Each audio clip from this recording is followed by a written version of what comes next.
Santiago Niño, buenas tardes. Carlos, buenas tardes. ¿Qué tal, Santiago? Hoy, para empezar y más que nunca, vamos a apelar a tu vena didáctica y pedagógica para que trates de explicarnos y explicar a los oyentes de La Ventana el petróleo, la crisis del rublo, todo esto, por qué nos afecta y cómo nos puede afectar más en el futuro. A ver, es complicado esto, ¿eh? Ya, por eso. A ver si nos situamos. El petróleo es un producto, un bien, un material que está correlacionado su consumo en el 99,99% con el crecimiento económico. Es decir, a más crecimiento económico, más petróleo. Es cierto que con el paso de los años la productividad en el uso del petróleo ha mejorado y ha producido una reducción en el consumo proporcional. Pero, de todas maneras, sigue siendo absoluta la correlación entre consumo de petróleo y crecimiento económico. Uh-huh. Bien, punto y aparte. ¿Qué quiere decir esto? ¿Qué quiere decir que esté bajando el precio del petróleo? Esto que esté bajando el precio del petróleo, esto que dice que el gobierno, que es buenísimo, que es fabuloso, que es genial, es malísimo que suba el precio del petróleo. Y sobre todo es malísimo... ¿Que suba o que baje? Que baje. No, que baje. Es malísimo. Es malísimo que baje y sobre todo es malísimo que baje a la velocidad que está bajando. Hay que tener en cuenta que entre el 19 de junio y hoy el precio del petróleo ha caído el 47,8%. ¿Qué quiere decir esto? ¿Por qué es malísimo que baje el precio del petróleo? A ver, si el precio del petróleo se fija por futuros, es decir, la gasolina que vamos a poner esta tarde en el coche es un petróleo que ha sido comprado hace 2 y 3 meses. ¿Qué quiere decir una caída del precio del petróleo? Que está adelantando una caída de la actividad económica. Y aquí quería llegar. Ya. Es decir, sobra petróleo en base a lo que se espera que va a ser la demanda. En consecuencia, el precio baja. Encima, no se quiere reducir la producción. ¿Por qué? Porque, evidentemente, como se está esperando que el dólar se revalúe, en términos reales se espera ganar lo mismo. Los países productores, de ahí que la OPEP no quiera bajar el precio del petróleo. Bien, entonces, insisto, que baje el precio del petróleo es muy malo, porque es posible que la gasolina que hoy a un señor le está costando más barata para poner en el coche, es cierto, le está costando más barata, mañana este señor se ha despedido de su empresa porque la actividad económica ya ha caído. Ya. Es decir, es muy malo que el precio del petróleo baje a esa velocidad. Pero entonces todos estos análisis de los últimos días, y no hablo solo del gobierno español, esto yo creo que vale para el conjunto de Europa, diciendo que al menos a corto plazo sí es una buena noticia y puede incluso ayudar a una cierta reactivación económica, bueno, no me casa una cosa. Carlas, disiento. Claro. Disiento. Es decir, de cara a un consumidor de gasolina puro, que se dedica a consumir gasolina, pues sí, evidentemente se va a beneficiar, pero como concepto, lo que nos está diciendo que el precio del petróleo baje a esta velocidad y en estos volúmenes, lo que nos está diciendo es que va a haber un enlentecimiento de la actividad económica. O sea, es aviso para navegantes esto. Exacto, y además esto casa mucho con todas las advertencias que se está haciendo de un estancamiento prácticamente a nivel europeo en cuanto a crecimiento. Bien, Rusia. El rublo, sí, rublo, Rusia, etcétera, etcétera. A ver, la economía rusa es una economía que es muy rara. Me explico. ¿Qué quiero decir que es muy rara? Por un lado, tiene una estructura de país ultra adelantado tecnológicamente. O sea, tiene aspectos tecnológicos que son de ultimísima generación. Pero por otro lado, tiene cosas que son de país subdesarrollado. Por ejemplo, el 68% de sus ingresos por exportación proceden del petróleo. Claro, esto es muy malo.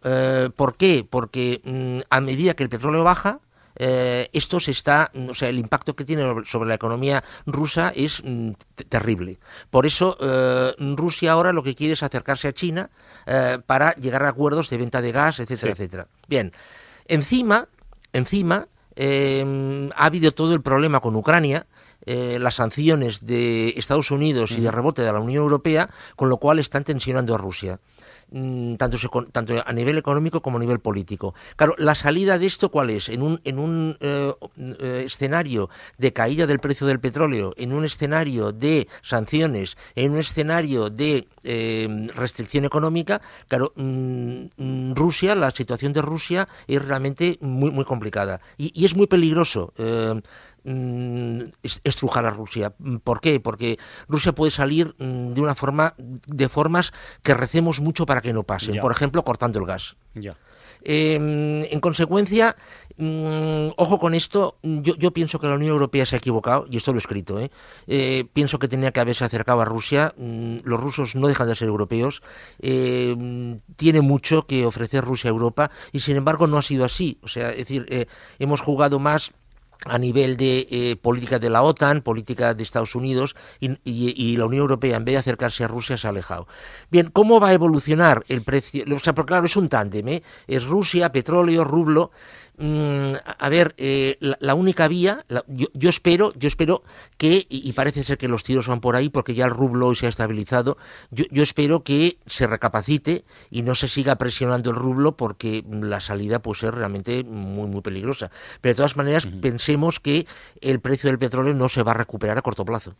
Muy bien. A no ser, claro, que haya un cataclismo y que se evapore el 30% de la producción mundial de petróleo, evidentemente. Nos interesaba muchísimo que hoy nuestro economista de cabecera, Santiago Niño, nos diera alguna explicación que pudiéramos entender sobre lo del petróleo y el rublo, porque realmente en las últimas 48 horas, el petróleo lleva más tiempo, pero lo del rublo se ha agravado hasta límites realmente insospechados, y bueno, pues eso, saber un poco por dónde van los tiros, por dónde pueden ir y cómo puede acabar afectándonos, yo creo que es de un enorme interés. Volvamos al ámbito doméstico, el más próximo, y es un poco repetitivo, pero hay que ir a ello, y acordarse de aquello que dijo Mario Benedetti, de que sí, dijo, soy pesimista porque un pesimista es un optimista bien informado.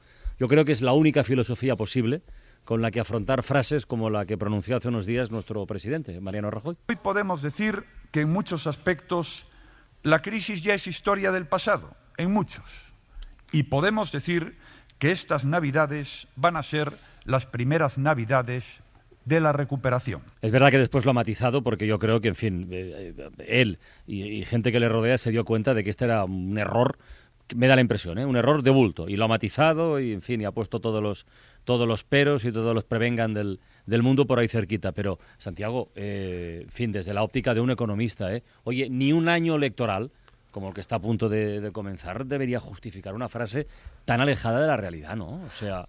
A mí, bajo mi punto de vista, Carlas, que esta frase la pronunciara un presidente de gobierno es una irresponsabilidad. Y lo digo con todo el conocimiento de causa, una absoluta irresponsabilidad. Y es que además es muy curioso, porque 2 días después la COE le ha desmentido. La COE publicó, hoy es martes, ¿no? Sí, bueno, pues hoy es miércoles. Perdona, miércoles, exacto, sí. El lunes publicó unas previsiones, y la COE dice que el año que viene España va a crecer el 2,5%. O sea, no entremos si el 2,5 está bien o mal. No. O sea, no entremos en esto. Pero atención ahora, se van a crear solamente 228.300 empleos. Es decir, ¿cuál es el horizonte de España? El horizonte de España es un horizonte en el que se va a crecer lo que se crezca, no sé cuánto, de forma muy sesgada, es decir, ciertas actividades, ciertos lugares, ciertos sectores, pero no se va a crear empleo.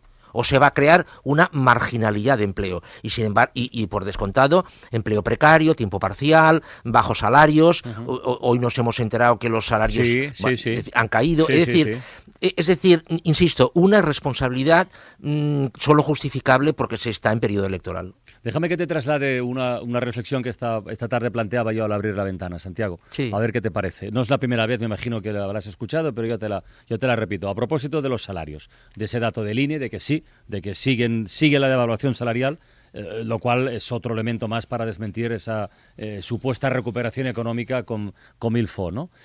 A ver, este informe, este estudio del INE, decía además, fijaba el promedio de un asalariado en casi 2.000 euros al mes, 1.800 y pico, quiero recordar, ¿no? Bueno, esto, mucha gente que está escuchando la radio ahora, no está escuchando, dirá, ostras, ¿esto cómo casa? Bueno, sí. Casa con algo tan obvio como la desigualdad. O sea, hay sueldos por encima y muy por encima de los 2.000 euros al mes, pero la inmensa mayoría hoy, y cada vez más, están muy por debajo. Y eso se llama desigualdad.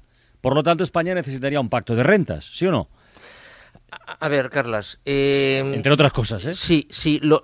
A ver, esto es muy importante que lo hayas dicho, porque el gran problema que tiene la estadística, o sea, el gran problema, y yo trabajo con muchas estadísticas y soy amigo de estadísticos, ¿no? El gran problema que tiene es que trabaja con grandes números. Es decir, la estadística es la caricatura aquella, ¿no? De que tú te comes 2 pollos y yo ninguno y cada uno nos comemos un pollo, ¿no? Eso es. Es decir, el gran problema de trabajar con medias es que es muy, muy claro, porque se pueden sacar conclusiones, pero se pierde perspectiva.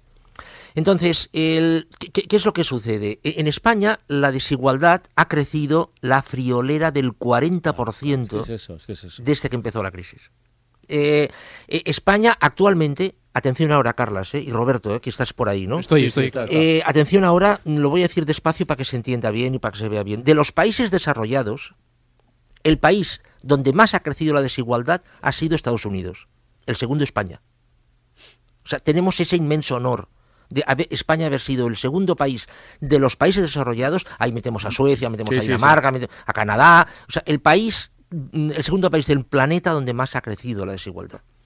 Entonces claro, Carlas, esta media, que cuidado, que es correcta, ¿eh? O sea, sí. Es decir, claro. Por favor, nos hace perder una absoluta perspectiva. Claro. Yo espero que a ningún político, ni al señor de Guindos ni al señor Montoro, se le ocurra decir que el salario medio en España, ojalá, porque vamos, ya sería la bomba, que se le ocurriera esto, ¿no? Entonces, claro, esto es muy, muy, muy peligroso, ¿no? El gran problema, el enorme problema es la desigualdad. Tú apuntabas un pacto de rentas. Mira, yo en esto, sinceramente, soy escéptico. Totalmente. Yo también. Es decir, ¿por qué soy escéptico? Claro. A ver, yo lo que sí que creo, estoy convencido, es que, no sé si este año o el año que viene, pero llámalo como quieras, la renta básica o renta mínima o lo que quieras, esto se va a imponer seguro. Sí. Este pacto que firmó el otro día el presidente del gobierno con los sindicatos y la COE, de la ayuda de 400 y pico euros, o sea, esto yo pienso que es una introducción de algo que acabará siendo la renta básica, yo entiendo, O sea, esto se pondrá en marcha, lo que pasa es que va a absorber la tira de cosas esto, pero bueno, ahora, la desigualdad pura y dura, es decir, a nivel de ingresos, los de arriba y los otros. La desigualdad no solo, yo creo, es mi opinión, no solo no va a disminuir, sino que va a aumentar. Pero somos escépticos con un pacto de rentas porque, entre otras cosas, porque no existe ahora mismo ningún agente en el tablero político, económico, social con autoridad para plantearlo. Y que sea tenida en cuenta la idea, sea tomada en serio. Sí, pero lo que pasa, Carlas, es que si ahora saliera alguien y dijera esto, las rentas más altas tienen instrumentos de ingeniería fiscal totalmente legales, por cierto. Que sí. Con lo cual se irían. Es decir, el pacto de rentas tenía que ser como mínimo europeo. Como mínimo. Porque se irían a otro sitio. Entonces, claro, es decir, que España haga un pacto de rentas es que no tiene ningún sentido, porque al día siguiente aquí en España no quedaría nadie de los de arriba, me refiero, insisto, y utilizando todo instrumentos legales, nada de ilegal, totalmente legal todo. Entonces, claro, es decir, o es europeo, como mínimo, claro, lo ideal es que fuese también en este pacto interviniera al menos Estados Unidos, Canadá y Japón, ¿no? Eso por descontado, ¿no? Pero si no, no tiene ningún sentido. Al margen, evidentemente, de lo que tú dices, de que no hay nadie con un talante, un carácter, una estructura política como para plantear esto, ¿no? Lo cual nos deja un retrato como país, o quizá más que como país, como sociedad, no precisamente agradable. Porque si en tiempos como los actuales, y ya va para unos años, somos incapaces de repartir de forma más equitativa lo que tenemos, o sea, es que el PIB podía ser exactamente igual que hace 5 años.